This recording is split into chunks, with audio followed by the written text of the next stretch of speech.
Olá, pessoal, sejam todos bem-vindos ao primeiro episódio dessa nossa proposta de podcast aqui para a Veritas Brasil, né? Tentando atacar uma outra frente além da questão textual, mas também na questão audiovisual. E para a primeira conversa eu convidei o Dr. Cláudio, médico, e que eu me interessei muito pelo tema que ele tratava, que eu acabei por ter contato no Instagram. E então, Dr. Cláudio, primeiramente, boa noite, obrigado por ter aceitado o convite. Boa noite. E, É um enfim, prazer. se Uhum. apresente aí, apresente seu trabalho, o tema também, né? Que aí a gente. Então, tá bom. Olha, eu conheci o João pelo Instagram, tá? Em cima dos posts do nosso trabalho no Instagram também. Eu sou médico formado pela URGS em 87. Fiz uma residência de pediatria de 2 anos e depois mais 3 anos de homeopatia. E trabalho a vida inteira com medicina preventiva, com prevenção de doenças e reversão de doenças crônicas.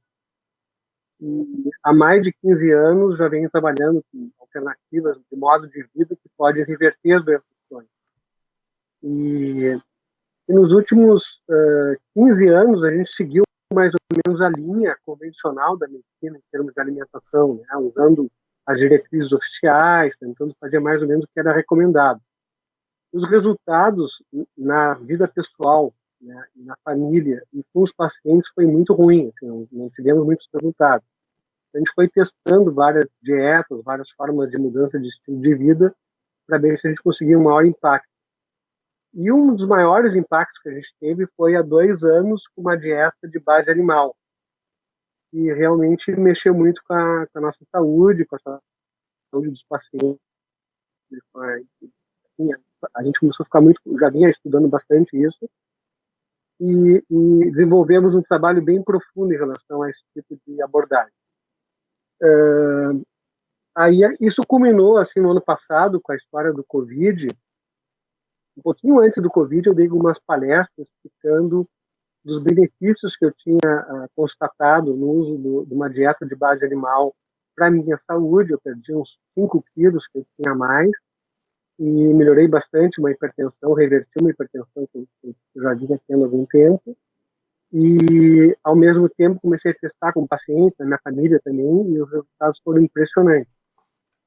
Nesse meio tempo, a gente teve contato com vários autores, vários livros, vários pesquisadores, como a Michaela Peterson publicou um livro junto com Jordan Peterson sobre dieta de base animal, uma dieta carnívora. Shawn Baker, que é um ortopedista americano, já tinha publicado um livro também sobre dieta de base animal. E depois o Paladino, que é um médico psiquiatra americano, publicou um livro sensacional sobre dieta de base animal no ano passado, retrasado, bem recente. Então isso aí me motivou, a gente estava bem envolvido com esse tema, e durante a Covid, o que mexeu comigo foi um post que uma colega minha me enviou, na zootecnista, dizendo assim, olha, o pessoal está acusando a carne, o consumo de carne a provocar Covid. E por estudar bastante o tema, eu sabia que era exatamente o contrário. Uma alimentação de base animal pode impedir Covid, porque reduz muito os desequilíbrios metabólicos de uma alimentação convencional, e isso pode trazer um benefício muito grande, inclusive uma proteção em relação ao Covid. E eu fiquei meio indignado, assim, eu sou meio sanguíneo, assim, eu comecei a ficar muito puto da cara, e comecei, assim, de uma maneira, assim,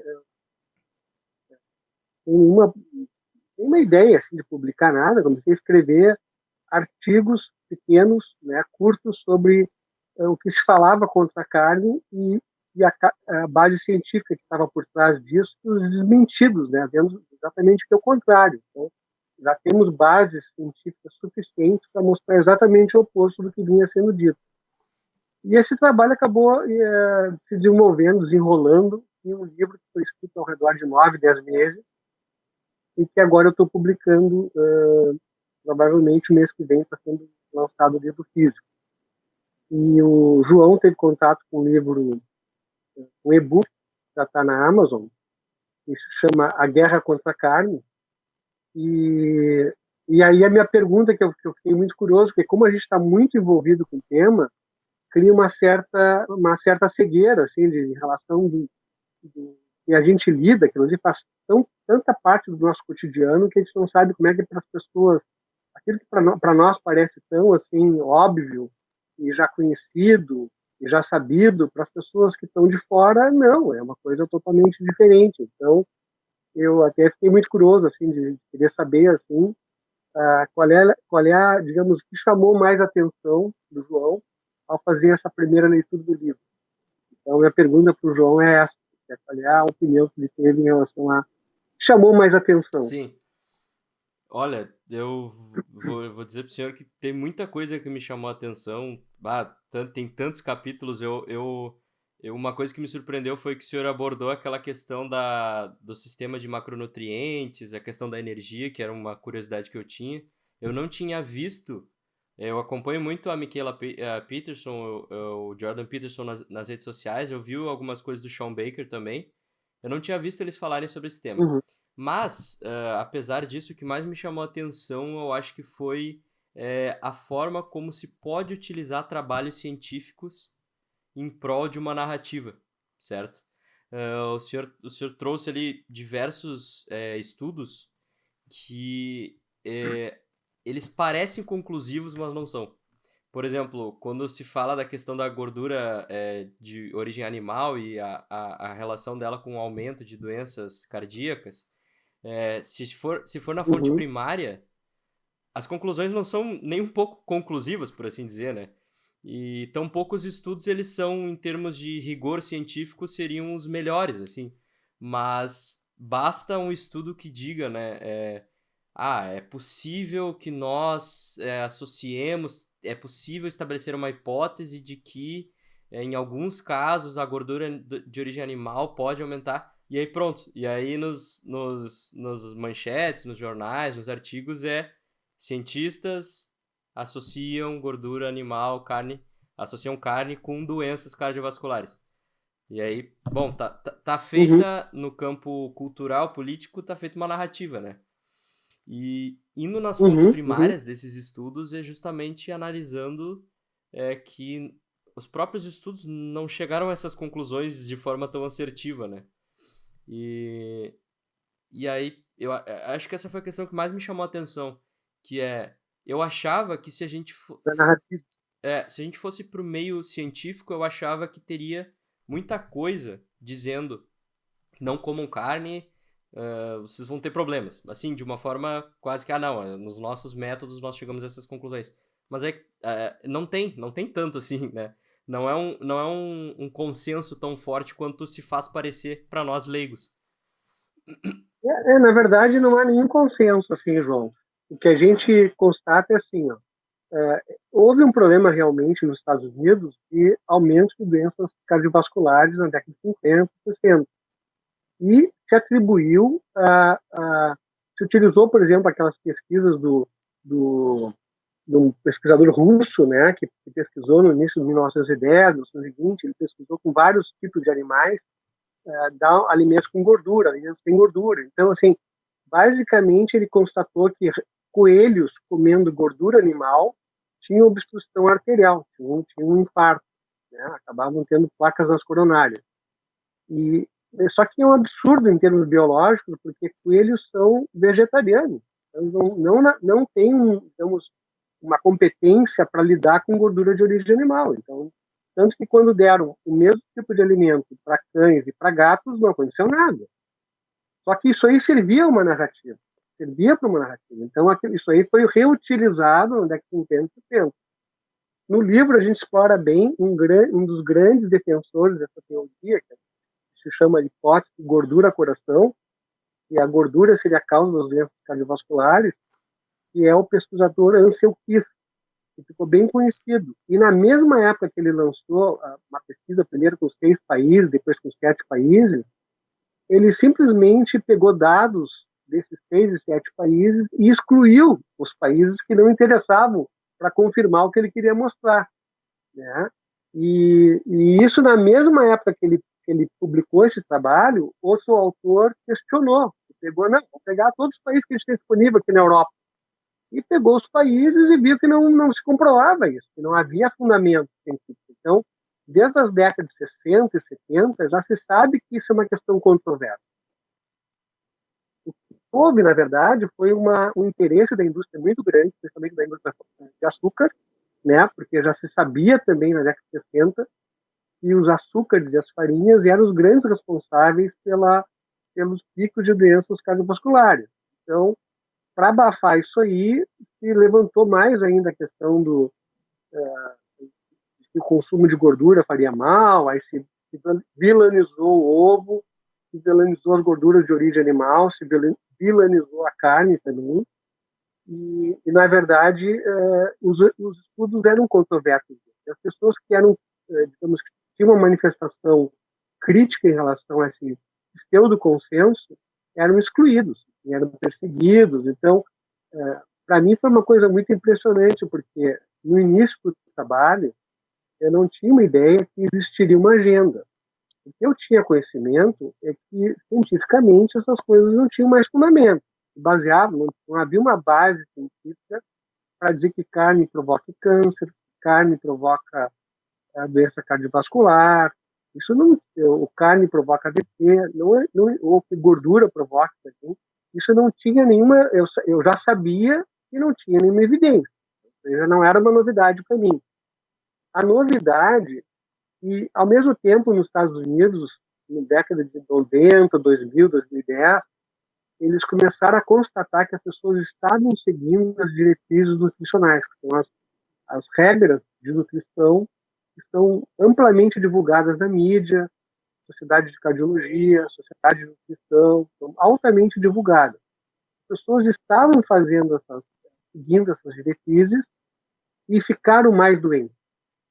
Então, de 2010 para cá, nos últimos 10 anos, vários jornalistas, principalmente, Gary Taubes, Zoe Harcombe, Nina Teixos, por exemplo, publicaram livros sobre isso, criticando as diretrizes. E as evidências estavam falando o contrário.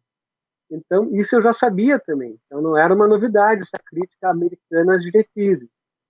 O que se tornou, me chamou a atenção, eu fui lá para trás, da história, toda a história dessa questão da vilanização da gordura, né? Início do século XX, depois com o Ansel Keys, a gente foi estudando tudo isso aí, entrou nas primeiras diretrizes. Quando entraram as primeiras diretrizes, eu achei o modus operandi dessas diretrizes muito semelhante, por exemplo, ao da CPI atual que a gente está vivendo no Brasil. A CPI das fake news, CPI da Covid, é um modus operandi muito parecido. Surge uma agenda e aí os atores políticos começam a discutir essa agenda, a imprensa retroalimenta essa agenda, e fica um circuito de feedback, parece que é uma verdade estabelecida, quem é contra é meio perseguido. Então, chamou muita atenção esse dado, assim, essa primeira diretriz que foi feita em 77. E a forma como ela foi feita imagina assim, não, uma diretriz é feita por um consenso de médicos e nutricionistas de alto gabarito. O que a gente viu? Alguns profissionais de alto gabarito ligados a instituições vegetarianas, e algumas diretrizes feitas por advogados. Nada contra advogado, mas não é do métier deles, não é da expertise deles. Então, assim, advogados, pessoas com outros interesses ligados a lobbies. Então, a credibilidade dessas diretrizes, sabendo ainda que haviam pessoas sérias, pesquisadores de alto pilares, sendo perseguidos, então tu começa a entender que tem alguma coisa de errado. Nesse meio tempo, eu tive contato com a obra do Christian de Rosa, que escreve sobre as agendas, né? Como é que essas agendas são feitas. Então, eu busquei o livro do Christian, comecei a ler esse livro dele, até troquei alguma ideia com ele também, e nesse processo eu entendi como é que as agendas políticas as agendas são feitas, né? Então, eu comecei a entender que, você está com jeito de ser uma agenda de verdade. Quando eu fui ler a Conferência de Roma de Nutrição de 92, ela, basicamente, ela é muito semelhante à diretriz americana de 77, só que no nível global. Ela simplesmente, ela pega aquele experimento social de diretriz americana de 77 e cria outra diretriz, só que é mundial. E essa diretriz, ela tem uma particularidade. A americana também tinha uma grande intervenção econômica, social e cultural. Todas as diretrizes têm essas características, né? Elas mexem na economia, nos incentivos econômicos, nos subsídios, na publicidade, no que a mídia vai falar, no que fica convencional, de tal maneira que as pessoas acham que isso aí... Hoje eu atendi um paciente e me disse assim, eu disse, olha, tu pode comer... O café da manhã dele era basicamente carboidrato. Tu pode comer ovos. Ah, eu adoro ovos. Ah, então come ovos quantos quiser. Como? Quantos eu quiser.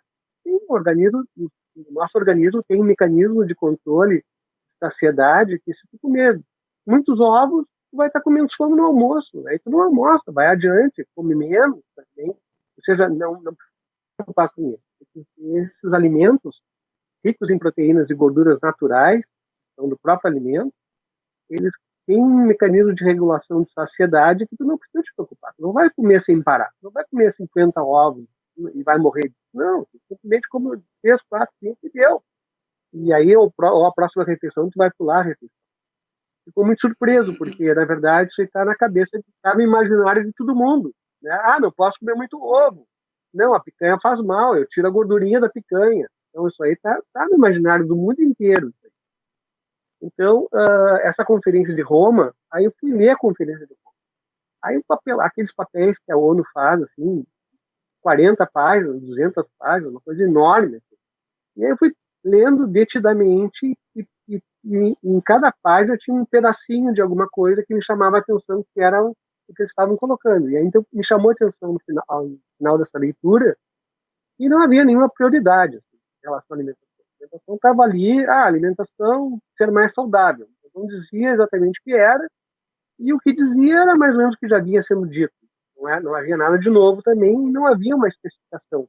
A gente cria um objetivo, uma meta, a gente tende a querer especificar. Quanto mais específico, melhor o resultado. Não pode dizer, olha, eu quero passar no vestibular e não quero nem saber. O vestibular ainda é uma meta bem definida, mas eu digo assim, Sim. Uma meta aberta.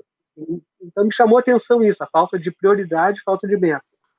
Segunda coisa, que tinham pautas ali como empoderamento feminino, incentivo a lideranças rurais, reforma agrária, sabe? Pô, eu disse, meu Deus, isso aqui parece que eu estou vendo um programa de um partido político de esquerda. Não cabe num problema de alimentação tu colocar tanta coisa, controle de natalidade, direito da mulher de interromper gravidez, dando a entender, favorecendo o aborto. O aborto estava incluído ali, implicitamente. Então, isso aqui é uma pauta que é totalmente política, totalmente intervencionista e totalmente afeta todos os âmbitos da sociedade. Então, achei que era uma coisa muito importante, de 92, global.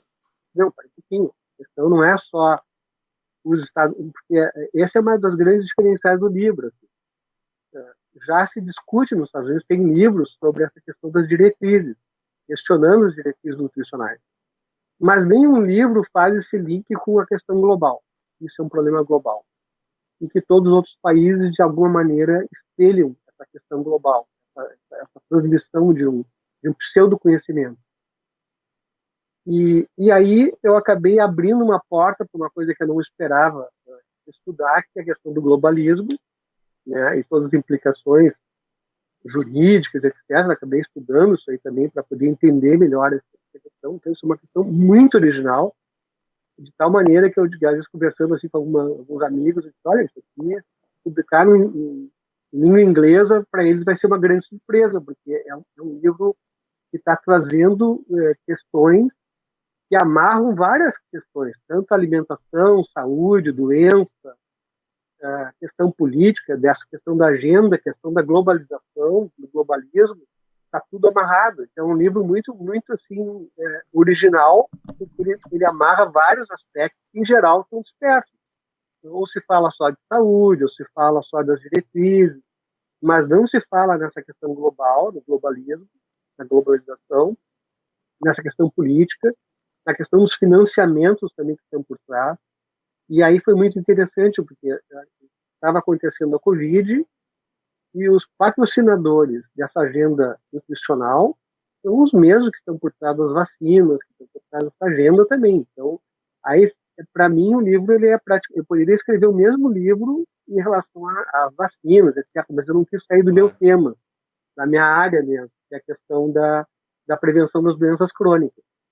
Então, eu fiquei mais focado nisso aí e mostrando também a questão científica por trás dos alimentos de origem animal, que, ao contrário do que se diz, são uma grande ferramenta para melhorar a saúde das pessoas. Tá? Um outro ponto que eu não quis abordar, mas que eu já estudei um pouco, é a questão ambiental. A questão ambiental, uma produção animal, como a gente faz no Brasil, que os animais são criados a pasto, criados soltos, etc., ovinos, bovinos, em geral, ela é muito, muito meio ambiente. Então, é exatamente o oposto do que se diz, mas aí seria um outro livro. Não, então, seria outra... Vou parar por aí, porque tem que ter foco. Então, eu fiz uma coisa tentei me manter bem circunscrito, delimitei bem o terreno que eu ia trabalhar. Na verdade, ele ampliou um pouco o terreno, estava pensando em falar só sobre as críticas que se faz aos consumos de alimentos de base animal e a questão científica por trás disso. Mas aí eu acabei descobrindo essa agenda, que é uma agenda mundial, que tem interesses financeiros fortíssimos por trás, que as pessoas seguiram essas diretrizes, essas orientações nutricionais. Essas diretrizes foram encampadas pela mídia. Tem um método também de divulgar isso aí. Você pega alguns centros de divulgação na mídia impressa, por exemplo, o site, e divulga naquelas mídias, New York Times, The Guardian, etc., e depois isso é replicado em todo o resto do mundo. Então, existe um sistema bem organizado disso aí. A questão central também, eu acho que para mim, antes da questão política, a questão central que veio era justamente a questão de saúde. Mas a gente também vai tratar, eu quero também tratar a questão política, que eu acho que também é muito importante. Mas a questão de saúde, assim, é bem claro no seu livro e nas postagens que o senhor coloca, eu tenho acompanhado tudo, né, que é possível, ou pelo menos parece ser possível, concluir qual opção é mais saudável. Porque quando eu comecei a pesquisar, eu me deparei com artigos, vídeos, muitas coisas que, de certa forma, te indicavam, olha, a opção pela proteína de origem vegetal é melhor. Se tu puder parar de comer carne e suprir isso com vegetais, né? Então tira o bife, bota feijão, bota ervilha. Que tu seria mais saudável. Isso parece até um senso meio imperante, mesmo quem come carne acha isso, sabe? Eu perguntei para muitas pessoas antes de fazer essa conversa e foi essa resposta que me deram. Eu gostaria de parar de comer carne. Sempre o pessoal fala isso, eu gostaria, mas não consigo. Então, isso aí. A dúvida que eu chego é o seguinte, realmente a proteína vegetal pode ser mais saudável do que comer carne ou a proteína animal e a gordura animal são melhores para a saúde do que a vegetal? Olha, a gente vamos imaginar, pelo menos assim, 3 formas de se alimentar, tá? Uma de muita alimentação industrializada, tá? Então McDonald's, produto pronto, é pãozinho, é bolachinha, é barra de cereal, alimentação, os refrigerantes e comida também junto, misturado, industrial com comida. Depois, uma alimentação mais vegetariana e uma alimentação mais de base animal.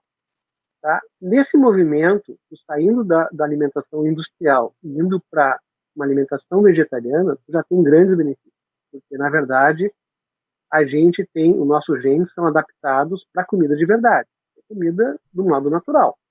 O industrializado, ele tem, em geral, ele tem excesso de energia, ele tem muita energia dentro do alimento, então, um hambúrguerzinho, o pão é muita energia mesmo, sobrando, com proteínas de baixa qualidade, gorduras de baixa qualidade, geralmente origem vegetal, e industrializados ainda com adição de substâncias químicas para provocar adição, aumentar o consumo. Né? Então, tu come uma batata frita lá, Pringles, por exemplo, tu tem que comer sem parar, não para. Realmente tá. É programado para provocar adição mesmo. As pessoas são viciadas em pães, em refrigerantes, têm dificuldade de parar. Cerveja, existe uma refrigerante bastante. Então, assim, quando tu sai de uma alimentação mais industrializada e passa para uma alimentação de verdade, vegetal ou animal, tu já ganha, tem benefício enorme de saúde.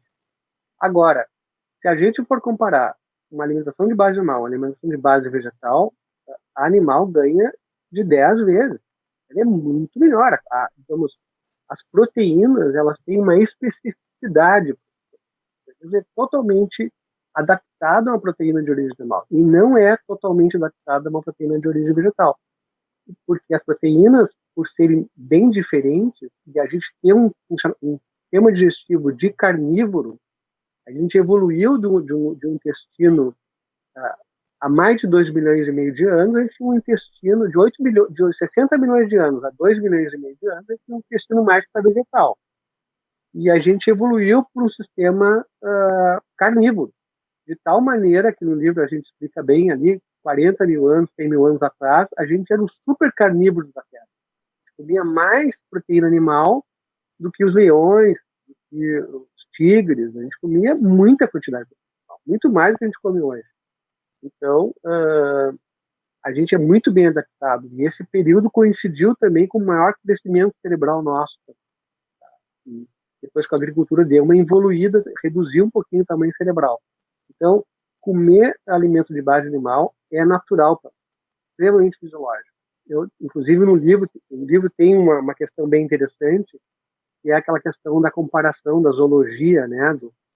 Como é que funciona o sistema digestivo de uma ovelha, a mastigação, os dentes, todo o sistema digestivo, os órgãos do digestório, de uma ovelha, de um cão e de um homem, ou de um lobo e de um homem. Então, o nosso sistema é totalmente adaptado, muito semelhante ao de um carnívoro intenso, como um lobo, por exemplo. Ao contrário do vegetariano. Então, nós temos muitas características de ter evoluído por sermos de base animal, de alimentação de base animal. Doutor, desculpa interromper o senhor, é que quando eu penso assim, por exemplo, em saúde, ou eu creio que quando as pessoas pensam em saúde, elas pensam de certa forma de um jeito implícito em longevidade. Ou seja, estou me cuidando para poder chegar bem na minha velhice e não sofrer. Né? Eu acho que esse é o pensamento geral. Eu faço academia. Claro, tem a questão estética, mas acho que no geral é saúde. Nesse sentido, eu queria entender o seguinte. Quando o senhor fala que a proteína animal ela promove saúde em relação às outras duas formas de se alimentar, no caso industrializados e a base vegetal, ela promove saúde no sentido de ela não te causa essas doenças que dizem causar, ela não tem esses efeitos, no caso do teu coração, né, da tua pressão. Eu não sei, é isso no caso, a saúde? Isso, é um equilíbrio. O animal, ele tem um animal com gordura, aí é uma coisa importante também, comer proteína não é uma boa medida. Precisa de uma fonte de energia de boa qualidade. A fonte de energia de melhor qualidade que nós comemos são as gorduras de origem animal.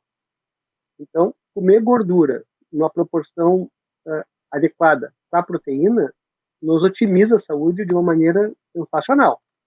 Ontem eu estava vendo um trabalho científico mostrando que os bebês funcionam, os bebês que estão amamentando leite materno, eles funcionam em cetose. Eles usam basicamente a gordura do leite materno para manter o funcionamento energético dele. Tem um pouquinho de açúcares no leite materno, mas é muito pouco, nível muito baixo, e é predominantemente gordura, que é o que mantém a energia da criança crescendo, e o crescimento cerebral também. Então, a gordura é muito importante para o sistema nervoso, para a parte hormonal. Todos os hormônios fundamentais são gordura. Os hormônios de estabilidade de médio prazo, né? Testosterona, estrogênio, cortisol, DHA, que é o hormônio da longevidade também. Então, tudo é hormônio da base de gordura, da gordura animal, do colesterol mesmo. Então, gordura e proteínas nos levam à longevidade, com certeza. Agora, a gente tem digamos, tem um fornecimento de alimentos energéticos, muito acima da nossa capacidade. Tem muita oferta de alimentos com muita energia que nos tiram desse funcionamento, digamos, que seria o natural do nosso corpo. Ou seja, o natural da gente é precisar de muito baixo carboidrato. Mas dá também tem pessoas que, por exemplo, se sentem bem com uma dieta mista, animal e vegetal, então não tem problema nenhum. Agora, para doenças autoimunes, que é uma parte de pessoas no mundo, que a gente calcula ao redor de 1/3, mais ou menos, que são doenças graves e muito variáveis na intensidade, na gravidade, uma dieta é o caso da Micaela Peterson e do Jordan Peterson. Da artrite, né? Ela tinha uma artrite reumatoide muito juvenil, até infantil, muito grave com comprometimento de saúde, doenças mentais importantes, alterações hormonais importantes, doenças psiquiátricas sérias, ela e o pai dela também. E quando entraram numa dieta de base animal bem restrita, elas tiveram o melhor momento de saúde deles e continuam até hoje, graças a Deus. Então, isso para doenças autoimunes é uma grande verdade, mas se a gente imaginar que sejam uns 30% das pessoas que têm uma tendência a ter doenças autoimunes ou têm uma manifestação autoimune, 70% vai poder usar os vegetais sem maiores dificuldades. Mas, claro, a gente se adapta melhor a uma dieta de baixo carboidrato. A gente pode usar uma dieta comendo vegetais de todos os tipos, comendo carnes, não precisa ser grandes quantidades também, e perdendo medo da gordura. Essa é uma questão também que, mesmo sendo médico e lendo os trabalhos, a gente custa até, porque a lavagem cerebral é muito grande em relação à gordura. Então, eu levei muito tempo até me convencer, realmente, que a gordura faz bem, não faz mal. E os trabalhos nos últimos 2 anos, eles mostram exatamente isso, confirmam isso. Por exemplo, o LDL, que é considerado colesterol ruim, entre aspas, né? O que a gente descobriu? O LDL tem uma função imunológica. Ele ajuda a proteger a gente em relação a infecções. Então, pessoas com LDL, que teriam o colesterol ruim, muito alto, têm mais proteção em relação ao Covid. Aí tu fica, opa, tem alguma coisa aqui estranha. Segundo, pessoas com LDL mais alto, ou com colesterol total maior, acima de 250, 300, colesterol bem alto mesmo. Em geral, essas pessoas têm melhor função cognitiva com o envelhecimento. Ou seja, elas envelhecem mantendo as faculdades mentais dela no seu melhor nível. Então, ter gordura no sangue em maior quantidade proporciona uma maior capacidade mental na velhice. Aí, hoje eu estava explicando para um paciente, mas por que eles querem baixar o colesterol, dão estatina, dão isso, dão aquilo? Não, porque o colesterol ele é uma molécula fundamental, ele está em todas as paredes celulares, está nos hormônios, vários, é fundamental mesmo. Agora, acontece que se tu coloca carboidrato numa quantidade acima ou óleos vegetais, então, óleos vegetais, eles, no processo de aquecimento, eles se tornam muito tóxicos, eles prejudicam as membranas celulares, aumenta o risco de câncer, aumenta o risco de disfunções hormonais também. Então, as gorduras, os óleos vegetais aquecidos e com carboidratos numa quantidade maior do que a gente tolera, que em geral não é muito grande, vai fazer com que o colesterol e as gorduras se oxidem. Então, se eu tenho uma gordura, um colesterol total de 200 e um de 400, se tu tiver com ambos, as pessoas, uma com 200, uma com 400, se está oxidado no mesmo nível, quem tem 400 pode ser prejudicado, porque ele tem mais colesterol e mais colesterol oxidado. Uhum. Então, na verdade, quando se usa a estatina, tu está reduzindo os danos da oxidação do colesterol. Mas o problema não é o colesterol, é o colesterol. E como é que tu reduz a oxidação do colesterol? Olha, reduzindo os fatores que oxidam o colesterol. Simplesmente baixando o carboidrato, uma dieta low carb ajuda muito nisso aí. Uma dieta de base animal, ela é mais do que low carb. Faz uma dieta de base animal estritamente animal, que é mais ou menos o que eu estou fazendo atualmente, entra num modo cetogênico, trabalha só em cetose. Então aí, meu Deus, o organismo funciona num nível muito melhor. E isso foi, digamos, esse trabalho mais do que um trabalho teórico, de revisão de bibliografia, de artigos científicos, de discussão, é um trabalho também vivenciado, né? Então, assim, eu e a minha família embarcamos nessa jornada, assim, tipo, olha, vamos experimentar isso aqui, vamos fazer isso aqui um mês, vamos ver o que acontece.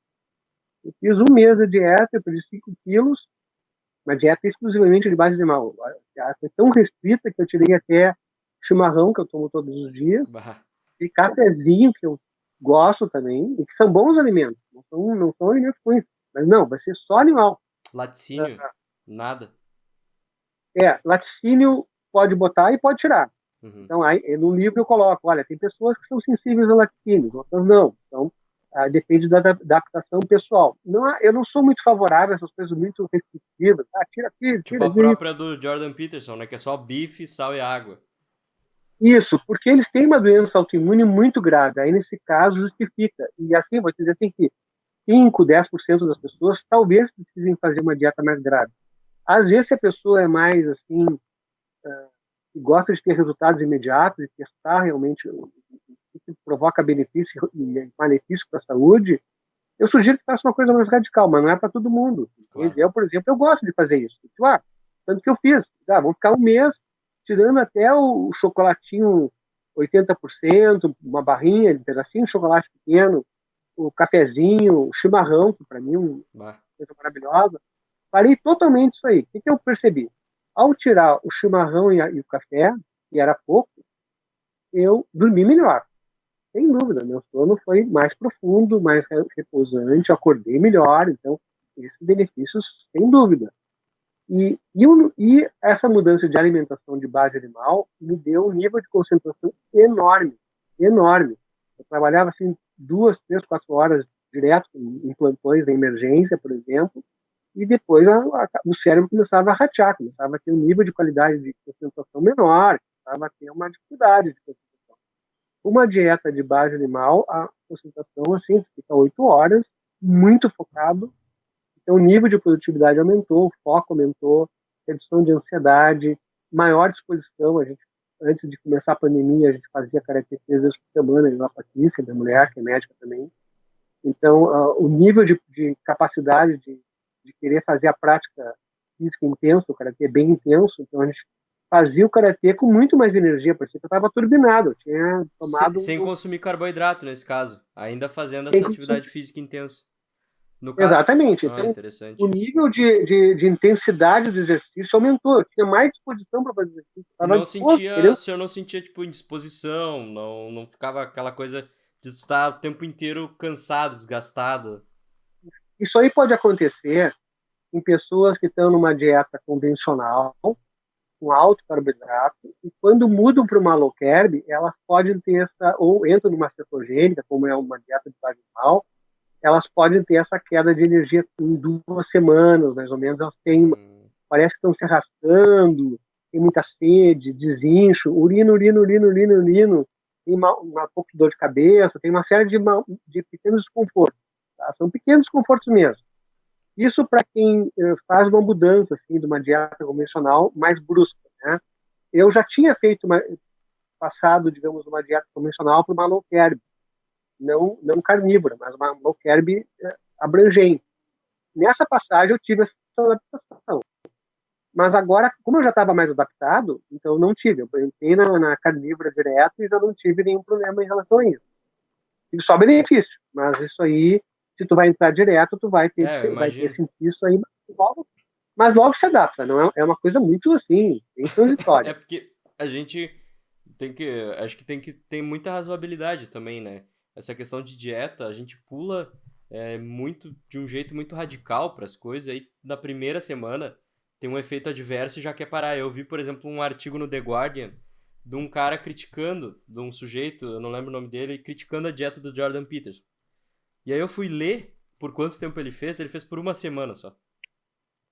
E aí ele dizendo, é uma dieta horrível, eu não me senti, eu ficava indisposto, eu não consegui fazer nada, eu fiquei, sabe, eu gastei mais, eu não tinha tempo, enfim, além, ele trouxe várias coisas, mas, poxa, tu fez por 1 semana, eu imagino que, é meio óbvio que uma mudança tão brusca, ela vai ter efeitos, tu tem uma vida inteira baseada numa dieta, né? Claro. Não, e é comum até a gente encontrar estudos científicos com esse tempo, de uma semana, 15 dias. Então, eles não mostram o benefício, mas é que, na verdade, os estudos criam um design de estudo para não dar certo. Óbvio. Então, o cara que criou esse tipo de estudo está interessado em não provar, porque quem quer provar faz uma coisa mais rigorosa, mais bem feita, né?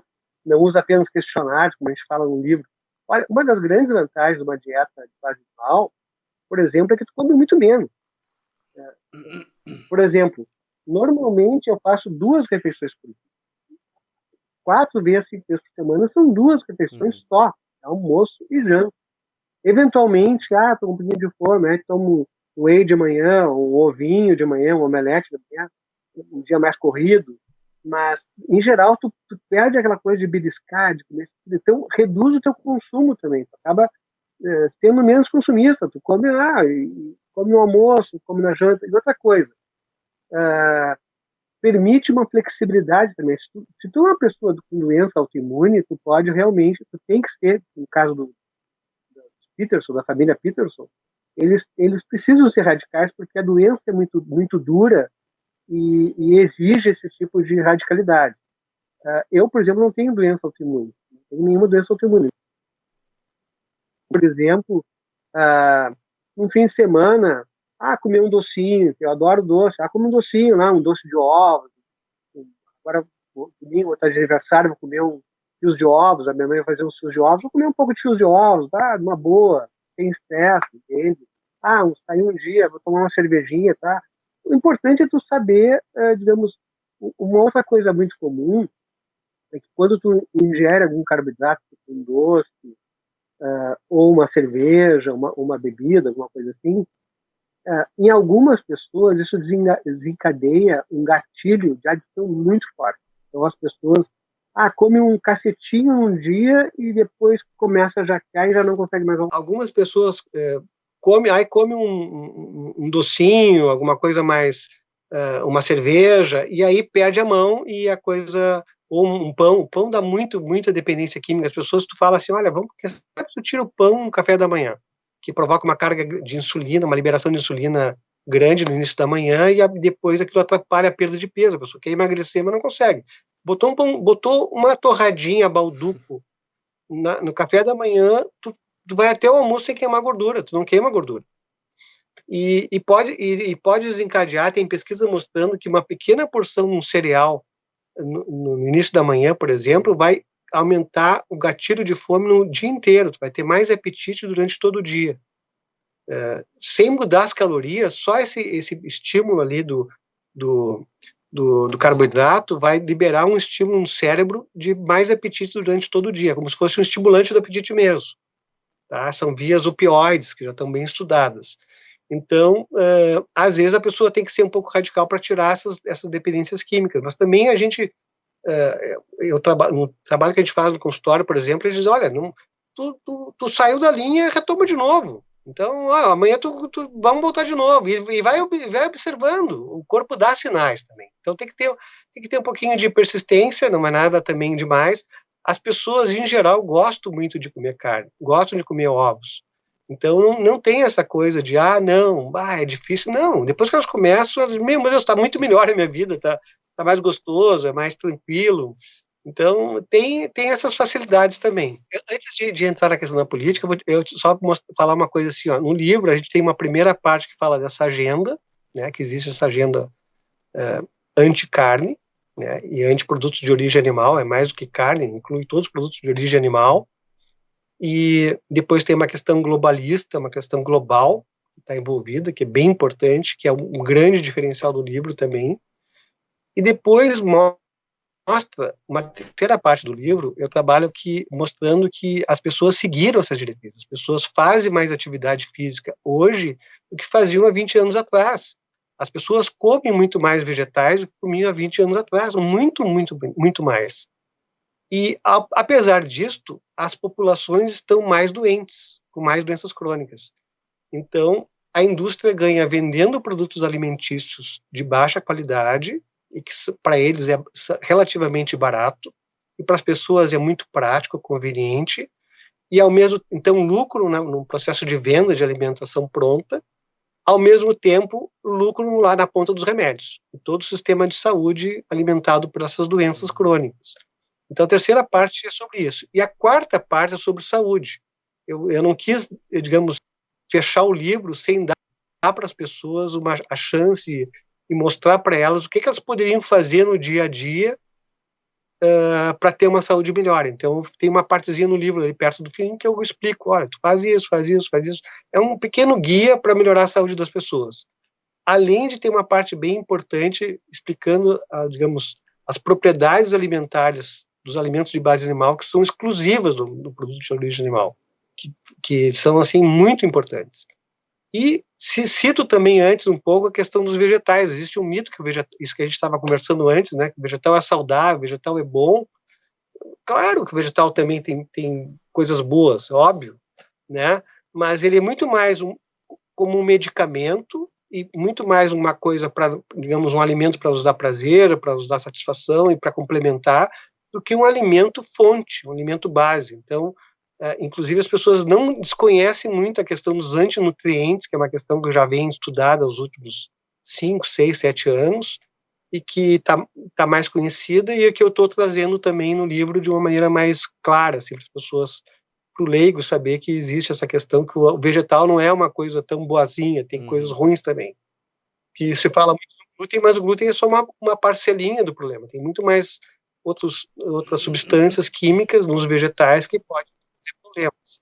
Então, para equilibrar a balança, né? Porque só se fala de uma coisa e não se fala da outra. Então, vamos falar de tudo. Vamos esclarecer. Então, vamos à parte política aí, João. Não, eu acho que também eu tentei dividir essa conversa justamente no campo da saúde mesmo, da prática, e no campo da política, né? Porque a questão deixou de ser só saúde e virou narrativa mesmo. Eu acho que isso é muito evidente, assim.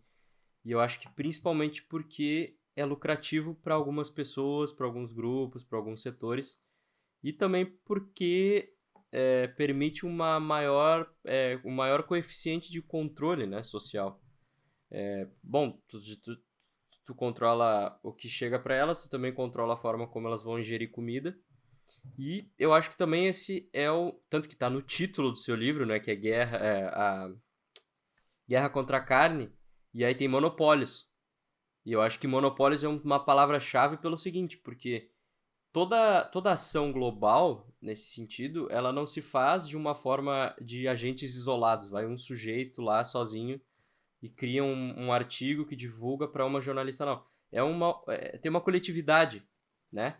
E tem monopólios, tem grandes players desse mercado alimentício também, né? Então, eu gostaria que o senhor deixasse, assim, como é que eu posso te dizer, que o senhor me explicasse quem seriam esses agentes, por exemplo, quais tem algumas empresas que o senhor cita, né, e como que o senhor conseguiu chegar nessa conclusão, né, também, mesmo diante de toda desse mar escuro aí de informações. Olha, começou assim, olhando quem é que estava... Quem organizou, por exemplo, as diretrizes americanas de 77, por trás estavam a Associação de Açúcar Americano, Pepsi-Cola, Coca-Cola, Cadbury, McDonald's, etc. Né? Depois, de Roma, me chamou a atenção que foi organizado pela FAO, né? Que é uma organização de alimentação da ONU, e aí a gente acompanhando essa questão tudo, e aí teve o Covid também acontecendo, a OMS bem importante em relação ao Covid, e aí eu fui atrás também dos financiamentos do OMS, me chamou a atenção, uma coisa para mim foi surpreendente, né, que o maior financiador do OMS é os Estados Unidos, óbvio. E o segundo maior financiador é a Microsoft. A Fundação Gates, né, a Fundação Bill e Melinda Gates, fornece mais fundos para a OMS do que a Alemanha, do que vários países, eu cito ali no livro 5, 6 países, né, Austrália, são muitos países, então a Alemanha, então são países poderosos e eles estão financiando muito mais. Então, quer dizer, quem está por trás da OMS é a Fundação Gates também, com certeza, né? E à medida que a gente vai entendendo, assim, vai buscando as linhas de financiamento, os atores geralmente existe influência de mídia que está controlada muito pela família Rockefeller, pela Fundação Rockefeller, Fundação Ford, na Fundação Bill e Melinda Gates, também com a BBC Saúde, com Nossos Mundos Data, também, que também tem financiamento da família Gates. Depois tu vê também a articulação do Facebook, todas essas mídias sociais também para uma mesma agenda. Essa agenda da alimentação, ela cria várias questões, assim, sabe? Ela cria uma dependência das pessoas de um órgão oficial dizendo o que elas devem fazer, digamos, uma submissão às autoridades, aos especialistas, né, que seriam quem sabe o que tu deve fazer, desautoriza aquele conhecimento familiar, né, que passa de pai para filho, de família para família, isso aí tudo fica enfraquecido, cria uma cultura de submissão a essas regras, assim, isso aqui faz mal para a saúde, ou comer carne é feio, é cruel, por exemplo, né? Há 2 anos atrás eu dei uma palestra, comecei a estudar essa questão da carne, né? Quando eu entendi que não havia nenhum motivo em termos de saúde para criticar o consumo de animais, de alimentos de base animal, eu disse para os produtores rurais que estavam nessa palestra, disse, olha, isso aqui cientificamente já está página virada. Não tem prova nenhuma que consumir animais e gordura animal faça mal para a saúde, não tem. Então, a partir de agora, o que eles vão fazer? Eles vão atacar no outro aspecto, qual é? O ambiental. Então, vão atacar no lado ambiental. Não, produzir pecuária, né, animais, criar animais, desmata a Amazônia, cria problemas de clima, aumenta o CO2, etc. Isso também, em termos científicos, já está bem evidente que não tem sentido nenhum, é uma bobagem. Não que o ser humano não intervenha, faça intervenções negativas no clima. Claro que a gente polui, né, provoca muitos problemas no meio ambiente, mas não a produção animal, não é por aí. E tem muita coisa, isso aí tem um interesse poderoso por causa disso. Muito lucro, né? Então, eles já sabem que na saúde cientificamente não tem base. Eles insistem, eles seguem voltando com a narrativa, tanto que voltaram durante a Covid e voltaram com essa narrativa, e essa narrativa continua. Todo dia eu vejo alguma coisinha em cima disso também. Depois eles tentaram com o clima. Começou com o aquecimento global, que depois se viu que não era aquecimento nenhum, existe aquecimento, existe resfriamento, então eles aí já mudaram, agora já é mudança climática. A mudança é um termo mais amplo, porque pode ser aquecer, pode ser esfriar, pode ser vento, pode ser qualquer coisa. Então eles abriram o escopo para poder se proteger, porque também é uma bobagem muito grande. A Terra é sujeita a essas variações enormes, a gente não tem digamos, acompanhamento, digamos, de longo prazo para poder dizer que isso está acontecendo. E a terceira crítica que eles vão criar vai ser uma narrativa de crueldade. Quem come animal é cruel. E os animais têm direitos à vida, Só que agora já tem trabalhos mostrando que os vegetais também sentem, né? Então, na verdade, a narrativa talvez vá para uma questão de comer industrializados, comida sintética em laboratório, a narrativa mais globalista vai para isso. Então, essa narrativa da crueldade é a última narrativa, que apela para o lado emocional, né? Que tu é mal, tu é malvado. Então tem uma questão de prova social, né? Tu queria dizer, não, eu como o meu vegetalzinho do bem, segunda sem carne, parece uma coisa boa para o planeta. A pessoa se sente assim, digamos, de alguma maneira contribuindo para o planeta ficar melhor, para a vida ficar melhor, como se comer um animal fosse atrapalhar o planeta. Não, faz parte da cadeia de produção, da cadeia de vida dos animais, dos homens, isso faz parte da cadeia normal de sustentação da vida. Que é também justamente um dos efeitos dessa agenda, de qualquer agenda política, que é criar, eu creio que é criar uma atmosfera social que as pessoas têm um medo de não estar dentro daquela linha de pensamento, né? Então, Isso, uma conformidade, né? e para mim, eu sei que o grande fundamento talvez seja o lucro, né? Tem muito lucro por trás dessa guerra contra a carne, que eu acho que o título, é ótimo esse título. Para mim, o estalo foi o seguinte, eu achava que essa questão da carne, de que, sim, há uma guerra contra a carne, era uma teoria da conspiração, né?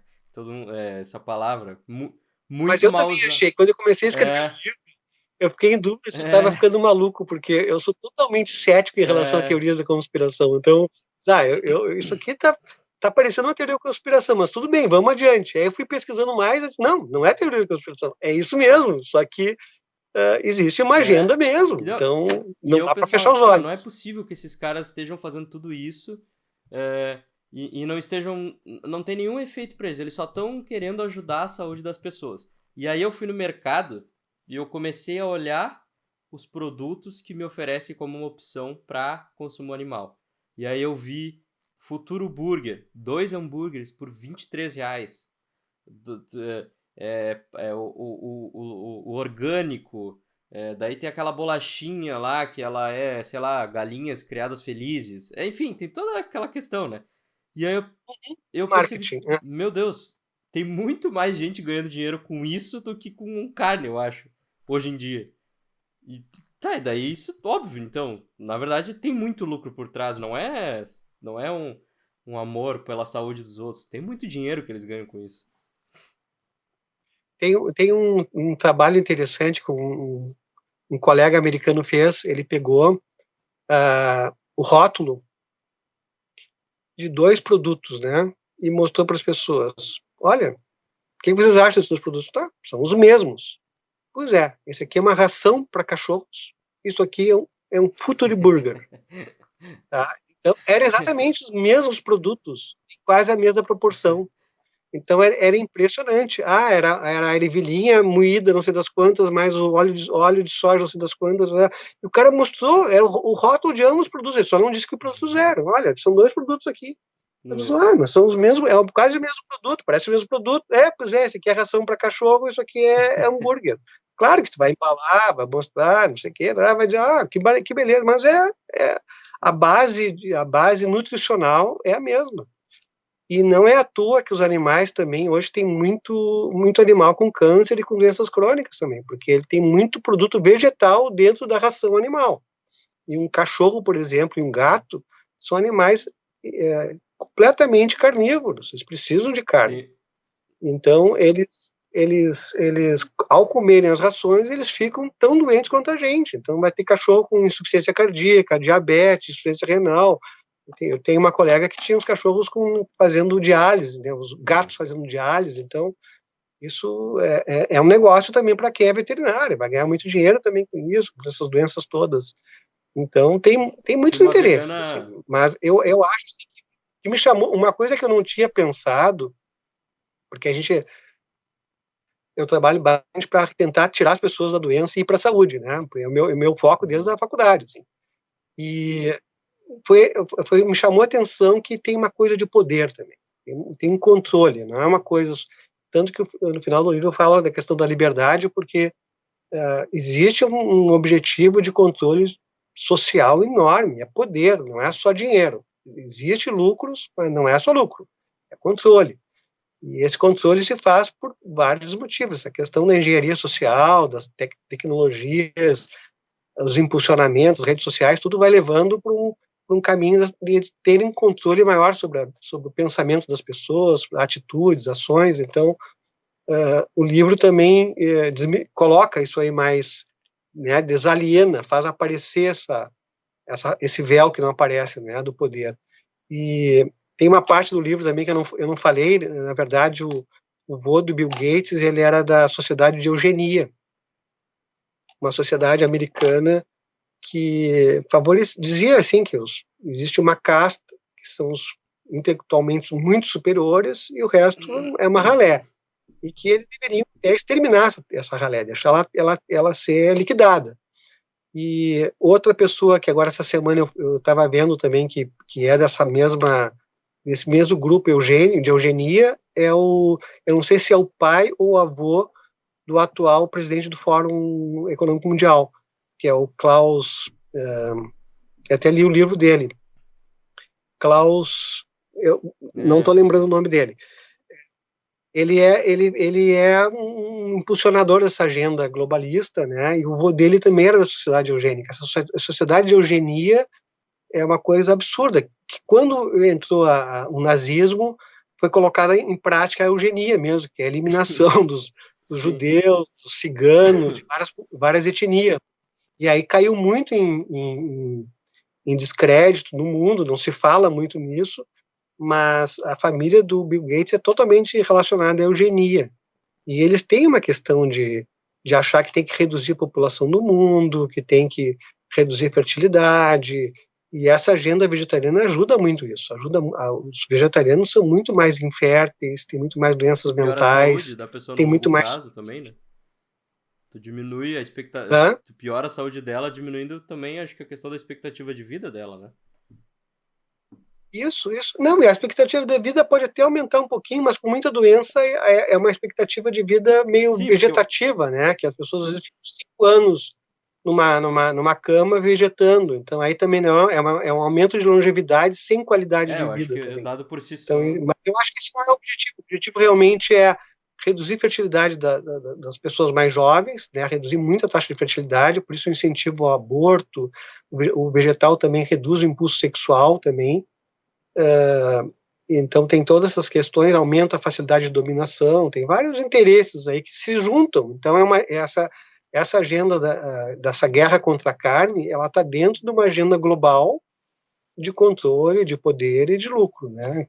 Que está bem evidente. O senhor trata com muita especificidade no seu livro. Eu posso garantir aqui para quem estiver nos ouvindo, nos vendo, que saiba que as análises que estão dentro do livro sobre essas questões são muito profundas. Não é, o senhor não, eu acho que é importante porque a gente vê muitas pessoas opinando e muitas pessoas que opinam, às vezes elas se limitam um pouco a reproduzir alguma coisa que ela leu em algum lugar. Eu vejo que o senhor trabalha ali sobre essas questões inclusive políticas, né? Elas são analisadas profundamente, com dados, eu não tô falando porque eu acredito, eu tô falando porque teve essa convenção aqui que tá escrito isso aqui, pronto. Tá referência, tá todo referenciado, tem mais de 140 referências em relação às citações, as referências mesmo do livro, e mais 40 e tantas de citações, são 180, 190 citações, e tudo com referência, então tu pode conferir depois as referências, está tudo bem embasado, assim. Então, foi o objetivo do livro.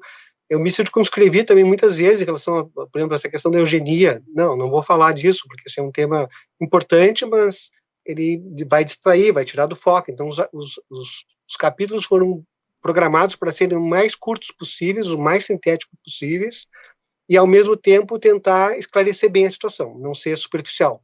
Então, foi um equilíbrio assim, difícil de fazer, com muito cortei muita coisa para poder não... Às vezes tu entra num tema e tu te aprofunda nele e aí ele vira uma coisa enorme. Então, não, vamos parar aqui, vamos reduzir. Então, e peguei, por exemplo, coisas modelares. Então, por exemplo, a diretriz 77 é a primeira, é a modelo. Ela já exemplifica bem como é que são feitas as agendas. Então, é o primeiro modelo. Depois, a de 92 da Conferência de Roma de Nutrição é uma agenda global que segue o mesmo modelo. Então, mas aí tu pega a especificidade daquela agenda e mostra também. E aí, em diante, os trabalhos vão sendo em sucessão, mostrando o que acontece, a pesquisa, os bastidores das pesquisas.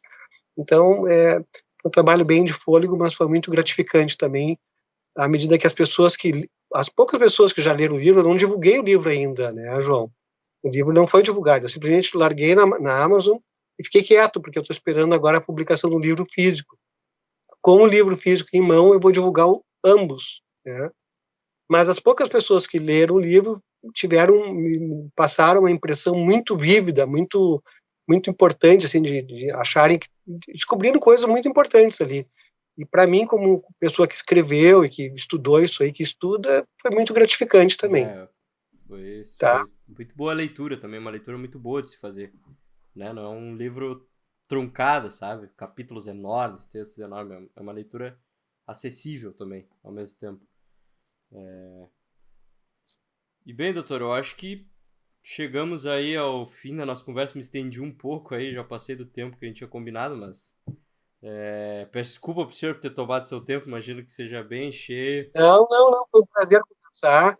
Acho que a gente pode conversar outras vezes também, a gente pode pincelar algum ponto, algum tema.